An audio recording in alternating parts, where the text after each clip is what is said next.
First of all, as some of you may have seen, as some of you may have heard already, it has now been confirmed that Jake Paul's next boxing fight will be against Gervonta Tank Davis, of all people. Yes, you heard that correct. Jake Paul's fighting Gervonta Tank Davis. Now, don't get excited like I did. Don't get duped by the headline like I did. This isn't an actual boxing match, boxing fight, legit one. Obviously, they're two completely different weight classes. This is an exhibition fight, unfortunately. This is one of those exhibition fights. So akin to what happened with Jake Paul and Mike Tyson, where it felt like they were both kind of going soft on each other, or Jake was really going soft on Mike Tyson, and it turned into a bit of a farce, which what kind of led to the whole, fake boxing match fucking allegations against Jake Paul, who then responded like he always does and decided to sue people, even though kind of missing the nuance and the context of what people were saying. I don't think people were saying that all of these fights were fake. All of these fights were not real. I think they were saying that particular fight seemed like it was agreed upon beforehand that no one's going to knock each other out, especially not Jake Paul knocking out a legend like Mike Tyson. So as much as I want this fight to be real, as much as I want Tank Davis to be ripping some shots into Jake Paul's body, with full force, as much as I want Tank to catch fucking Jake Paul on the chin, because that'd be amazing for the internet, right? I think that's what Jake Paul kind of banks onto, to be fair to him. That's why he's a great businessman, and he knows what he's doing, which is why he's incredibly rich as well, doing what he's doing. He kind of preys on the fact that most people watching don't like him. Most people watching want him to be want him to get posterized. They want him to get memed, right? Most people want to see Jake Paul on the floor, spread out like a chalk outline from a crime scene, eyes open, looking kind of crazy. Everyone wants to see that meme. So I think he banks on that. So he purposely organizes fights that look like he can lose, but he can't really. And this is a good example. He's fighting Tank Davis, who again, brilliant boxer, top of his game, but he's also a way smaller guy. Yes, he hits hard, but he's also incredibly small compared to Jake Paul, you'd imagine. And it's an exhibition fight, so the likelihood of Jake Paul getting knocked out, the likelihood of Jake Paul getting hurt in a serious way is very minute. Who knows? Because of the size difference, because of the size difference, there could be a situation where Jake Paul catches Tank and floors him. Imagine the internet breaking then. Imagine how the internet would break if Jake Paul catches Tank and fucking knocks him out. Just imagine.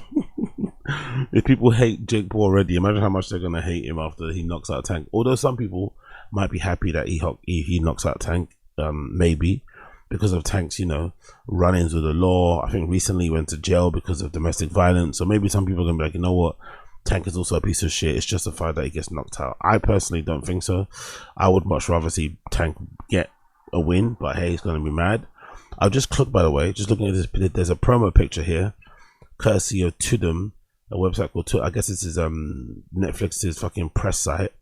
I've just noticed that one of the press images for the fight has a picture of Tank topless, and I didn't notice until now for this clear HD picture that Tank is one of those guys that's got a weird throat tat.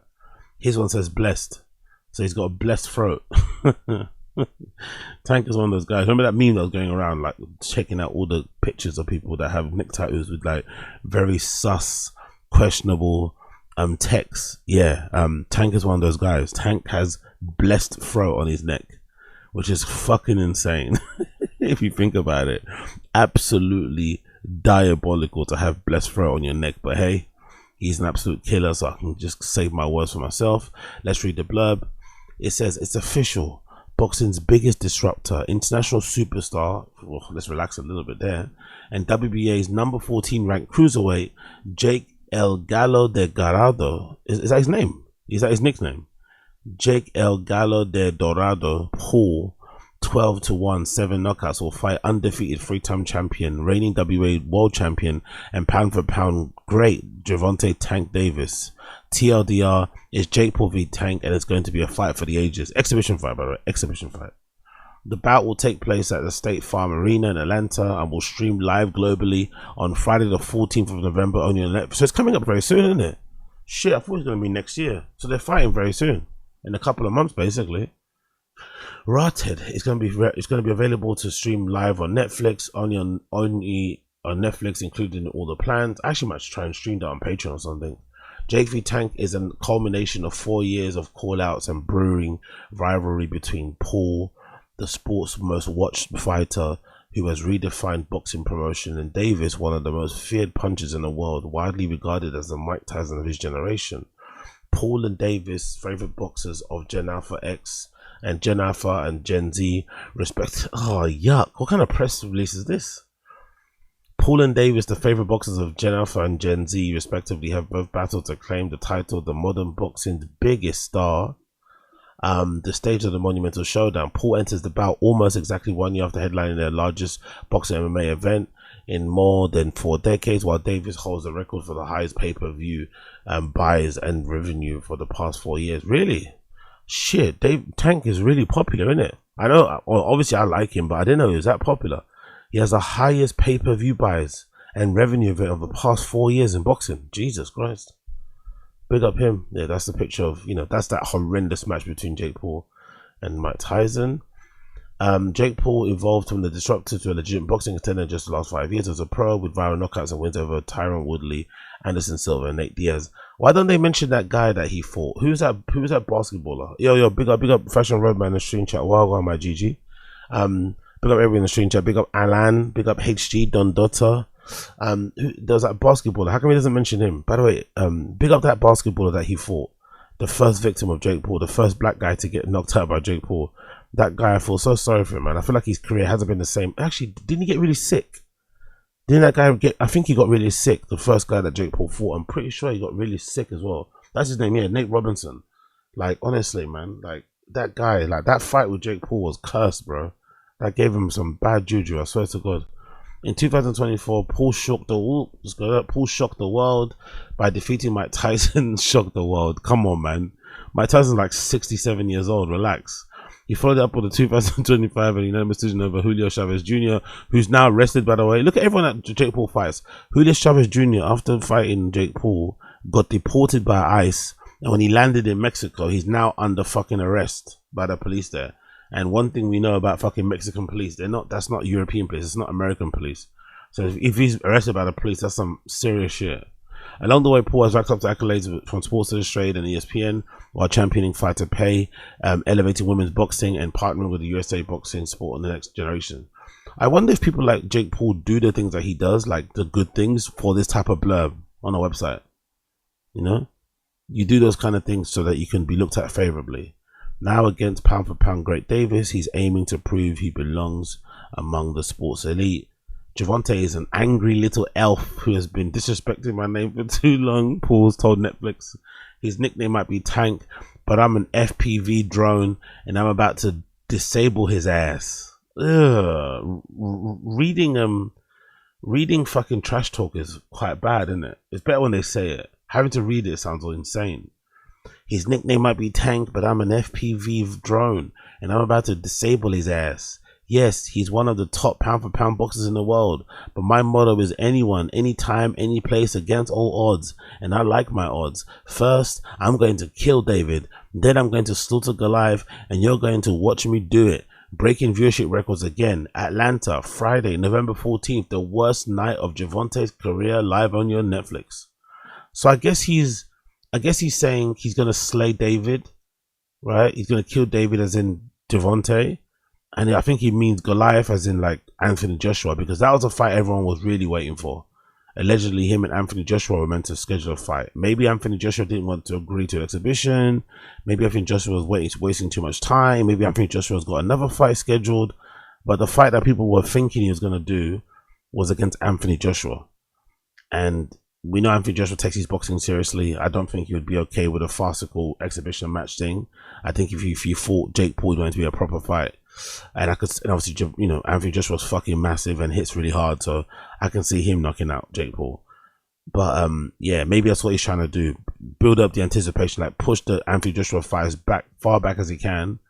Fight Gervonta, however that goes, then go Anthony Joshua.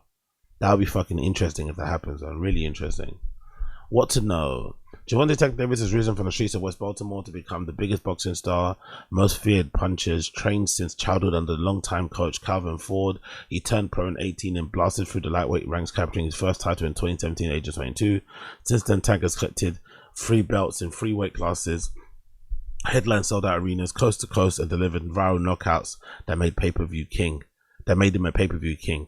His 2020 finish of Leo Santa Cruz and 2-2 footage of Ryan Garcia cemented his claim as the face of boxing. Actually, I want to see that one.